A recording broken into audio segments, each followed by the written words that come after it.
and thank you for staying with us, and welcome to another edition of Channels Beam on Channels Television. I'm Victor Matthias. Now, despite the availability of the Cybercrime Prohibition and Prevention Act 2015, Nigeria on a yearly basis recorded losses to the tune of billions of naira to cyber criminals since then.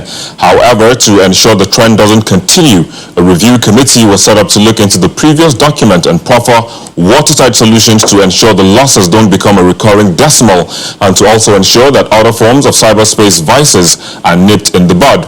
Today on the program, we will be looking at the review document and how it will safeguard Nigerians from cyber attacks, cyberbullying, and cyber fraud. But before we go into that, let's take a look at some of the social media trends in the past week.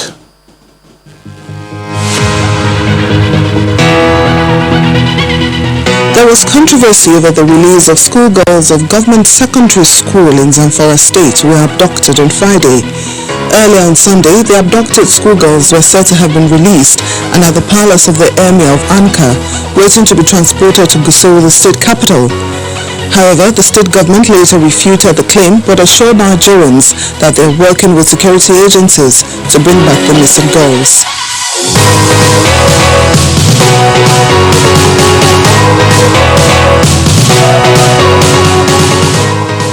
The arrival of Ngozi Okonjo-Iweala at the headquarters of the World Trade Organization in Geneva to begin her term in office as Director General got so many people excited as pictures of her first day in office flooded social media.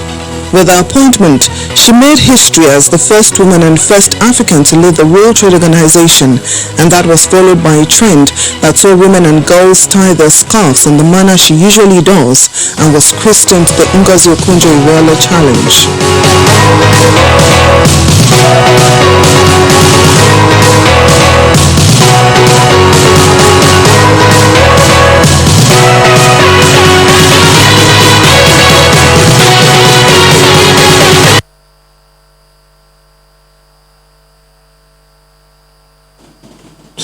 Well, there you go. Those were some of the trends that, of course, made the rounds in the past week on the social cyberspace. But as we begin this conversation, you can be a part of it. Of course, as always, you can just tweet at us at Channels TV, at Channels Beam, at Victor_MBIDI. You can use the hashtag Channels Beam as well as the hashtag Cybersecurity.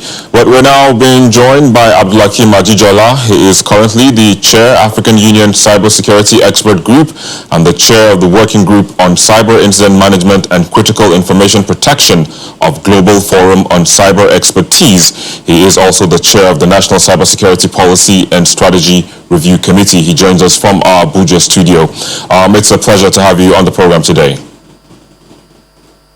Thank you for inviting me. Indeed, you're welcome.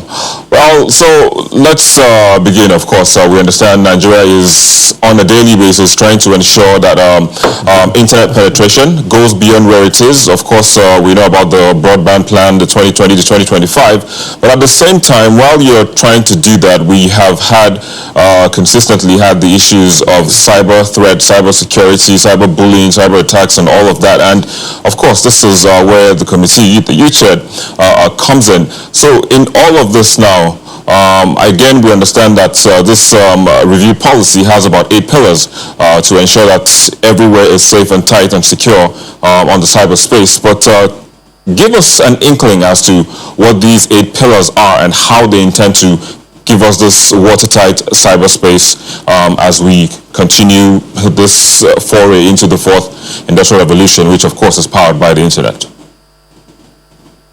Okay, I missed the first part of your question, but I got the latter part. Let me take a step back a moment. In the run-up in your introduction, you mentioned some very staggering statistics about basically the scope of the challenge in terms of billions of naira.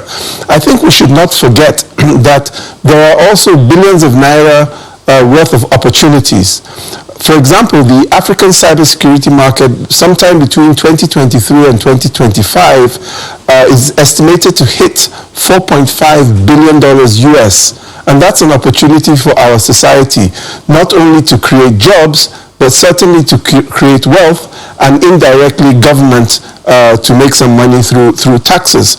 So that I think as we dwell on some of the challenges, we also need to look at how we can leverage opportunities so that some of our youth will be able to benefit, and of course others in society. Again, like analgesic, it's a headache, but it cures headache, but also in the value chain, there are a lot of people making money from our headaches. Now, in terms of the pillars that you asked about, there are a couple of, 8 as you mentioned, and I would say an 8+1 situation. The first pillar is about governance. And one of the critical areas there is the establishment of the National Cybersecurity Coordination Center under the purview of the Office of the National Security Center, Security Advisor, sorry. And as the name implies, it's a center for coordination of the activities within the society. We took a whole of society approach. So it's not really about trying to drive as a single monolithic entity, but basically to create an ecosystem type environment. As you know, there are already certain institutional mechanisms within the private sector, within the public sector, and happily within academia. For example, most banks now have a chief information security officer or somebody equivalent.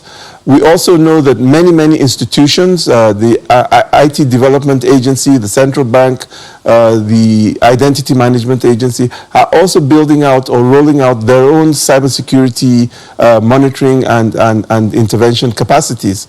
And maybe most importantly of all, when we look at places like FUT Mina, we look at places like FUT Akure, they are actually now awarding Bachelor of Science degrees in cybersecurity, and then we have places like the Center for Cybersecurity Studies in Nasarawa State here down the road that is also awarding higher level degrees and diplomas. The second area of interest or pillar is actually on incident management, and part of this relates to the issues of critical national infrastructure. As a nation, we actually have just completed defining what some of those critical infrastructure are. They are infrastructure that are basically essential to the minimal operations of society, the economy, and government. And so once we've identified those, the next hurdle will be actually to see how best we can protect them and make sure that there's continuity in their operations. All right. We've also looked at issues relating to the legal and regulatory. Sorry, that's the third pillar, legal and regulatory. Yes, sir. Oh yeah, no, I was just going to take you back a bit to what you said earlier on about the opportunities that are about that also abound on the internet space, and also then one of the pillars that you just talked about, the incident management. So just recently we've had a back and forth as to whether or not cryptocurrency should be allowed in the banking system. I think that's an incident, and we've had a regulation by the CBN, and we've had a counter one by the Vice President. Is there any management committee that would look into that moving forward?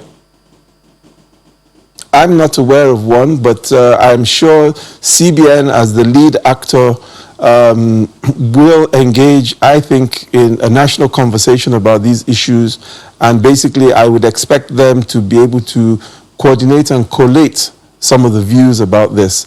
I'm not sure the Vice President actually gave a regulation. I think it was more of a comment, and I think he has some very, very valid comments, if I must say. Oh yeah, of course. I didn't say it was a regulation. I said he made a comment. But also, talking about definition of talking about defining some of the incidents. Like you made mention of.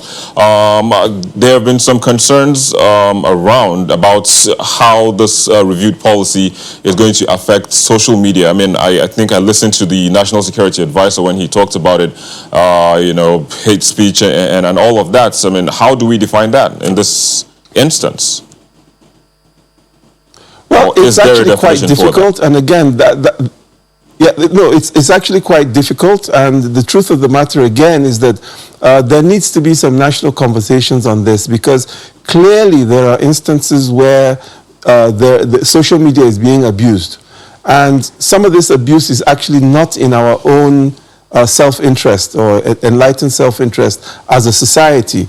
And therefore, I think it's important, rather than taking unilateral measures one way or the other, society needs to have some kind of discussion to begin to understand where some of these boundaries ought to be, because social media arguably has reached a level of maturity where some level of again, regulation, but I think it has to be something that's a bit soft, because you have to be extremely careful in a democracy about people's capacity to speak, and to gather. But one thing that is clear, I believe, is that the organizations, the social media platforms themselves, have become a little too powerful for our comfort. And don't forget, many of them have actually become our default censors, rather than what used to be the government institutions that used to censor the traditional press, including yourselves. And so one has to, really look at new mechanisms, because the challenge is that at the end of the day, your freedom ends, or your freedom of speech ends where my situation begins. And we have to begin as a society to try and understand these things. So I would caution all parties from making precipitous moves, but certainly it's something as a society we need to look at and need to establish some kind of framework. Oh yeah, so I mean, of course, it's kind of. I was gonna I was gonna cite some examples, but these examples that I'm citing might not even hold water, because the systems in these countries. Because I understand in Dubai you can't be able to make WhatsApp calls, and in China you have bans on their own. They pretty much have to build their own social media platform. So are we going to get to that point where we would see that kind of regulation happening? I personally would be worried about that, because I think if you go too far, you undermine the type of liberal democracy that we're aspiring to build, or indeed that we are building. So that I'm not quite sure the China model, for example, would be the kind of model that we want to use. And don't forget, even the great Chinese firewall, one, is extremely, extremely expensive to put in place. It's very expensive to maintain, and like all walls, if those are students of military history will have heard of the Maginot Line just before the Second World War, all walls can be broken quite easily. Well, I hope we don't get to that point where, I mean, we put up that very expensive infrastructure only for us to just put it down in not to a long future. But so one of the things he also talked about is us having a national conversation as to so that we can come to a conclusion to the definition of stuff like hate speech and the like. So in terms of creating awareness for people to even understand where their liberties stop while they are on these platforms, is there any place for that in the reviewed policy? Yes, and indeed, what we've tried to do is to factor quite a wide swath of society. We are talking about Mama Okpa, Mama Alakara, the vulcanizer, Malam Meshai, because these people are now using these digital platforms, despite the fact that many years ago it was believed it was not for them. So this is real. But we also have to factor, the young innovators, the technocrats, as well as the ultra-high strategic decision makers. So having said that, we also endeavor to look forward. There are various threats on the horizon, and we need to develop mechanisms and frameworks to begin to plan and handle them. And of course, abuse of social media is one, virtual assets, as you've mentioned, is another. But also, even we're expecting some radical disruption in the provision of broadband and through satellite platforms. This is something we're seeing Elon Musk and Jeff Bezos and some people in the UK as well, One World. So one has to also, the document has tried to encompass these things. It's not so much about the detail, but it's much more about the strategic intent. what our policy towards it would be, and what kind of frameworks we need to put in place in order to handle these kind of challenges. Well, we can't wait for all of that to be in place, for all of these challenges to also be nipped in the bud, and obviously to have a cyber attack-free cyberspace in the very nearest future. But I have to say thank you for joining us today on the program and sharing your thoughts, of course, on this very contentious issue. Thanks once again, Abdulhakeem Ajijola. Thank you very much for inviting me. Studio. Of course, you're welcome. We'll take a break and we'll be back with another perspective. Please stay with us.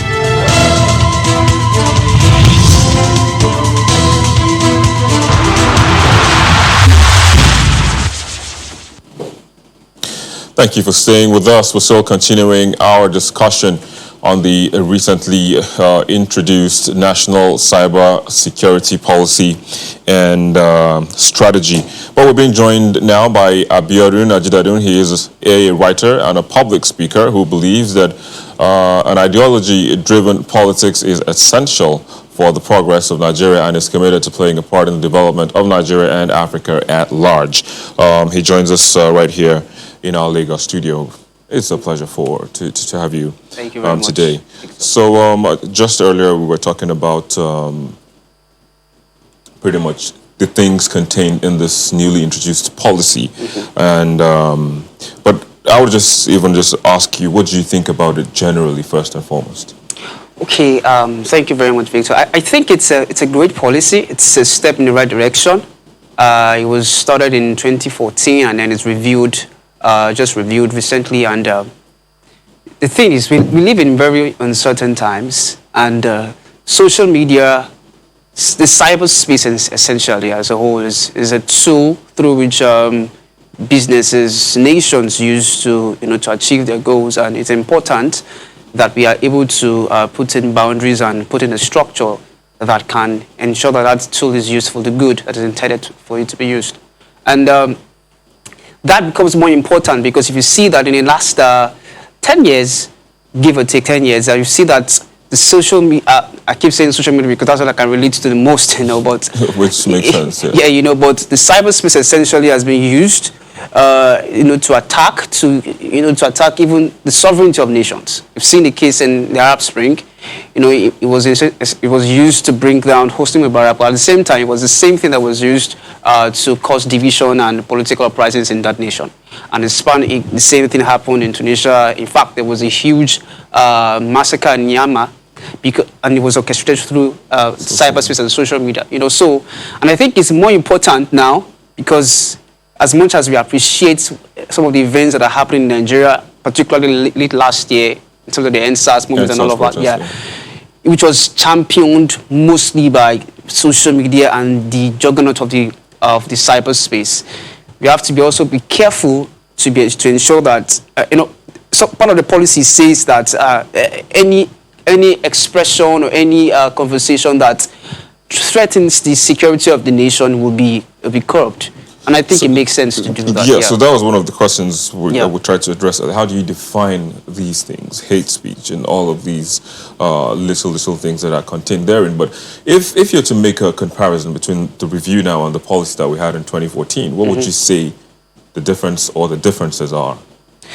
Well, for me, I think now we're trying to see how we can harness the advantages of the internet over the years, over the last 6 years, for the growth and development of the country. So I think that's the major difference between now, because now we're introducing NI, introducing BVN, linking up the data together and all.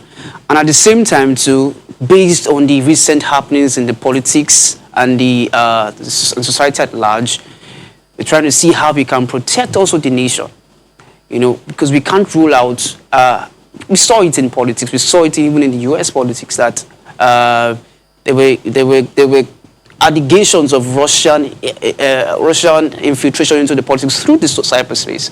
So if you think about it as leaders, it only makes sense to say that we need to protect the integrity and the sovereignty of the nation. And the social media, the cyberspace is borderless. We have to ensure that we put in borders in this. Yeah, so, and also, you know, again, the issue of people's rights on social media, Sure. you know, safeguarding those rights at the same time while trying to protect the country.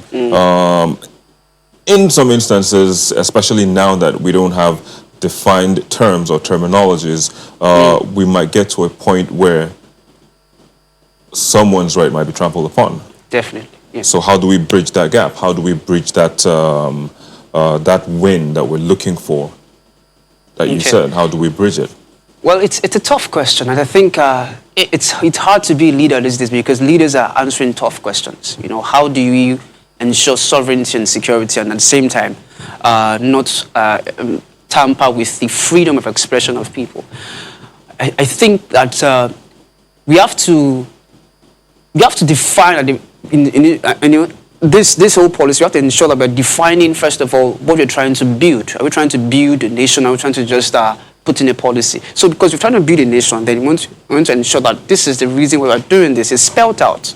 All right. So any conversation, any activity in cyberspace that threatens the good of the majority of the people, then should be So curtailed. overriding public interest. Exactly. Yes. So overriding public interest, and I'd like to mention that because we see that we are in a time of very, very disparate public opinions, and some of them really threaten the good of everyone. So some people may be calling for different things, uprisings and revolution, quote unquote. So we have to, if you think about it as leaders again, you have to ensure that you're able to protect against that. You quickly had to put in quote and unquote. Exactly. I needed to. Don't worry, you're safe. You're safe. But I have to say thank you for coming on the program today pleasure. and sharing your thoughts. Yeah. Of course, we'll keep tracking the developments, see how this goes, and of course, the conversation will keep going. But I have to say again, thanks for joining us today. Well, that's where we are. We'll now take a look at the multi videos on our YouTube channel in the past week. Please stay with us.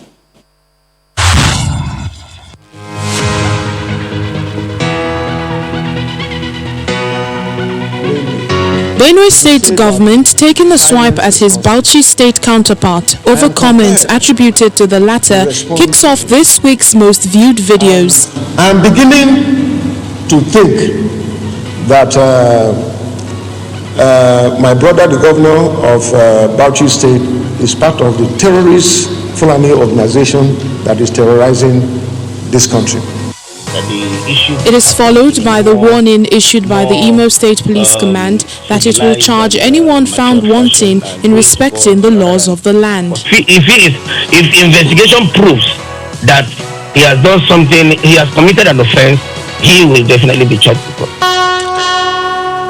In third is the burial of 7 Air Force officers who died during a plane crash in Bassa village in Abuja, minutes after takeoff from the Nnamdi Azikiwe International Airport.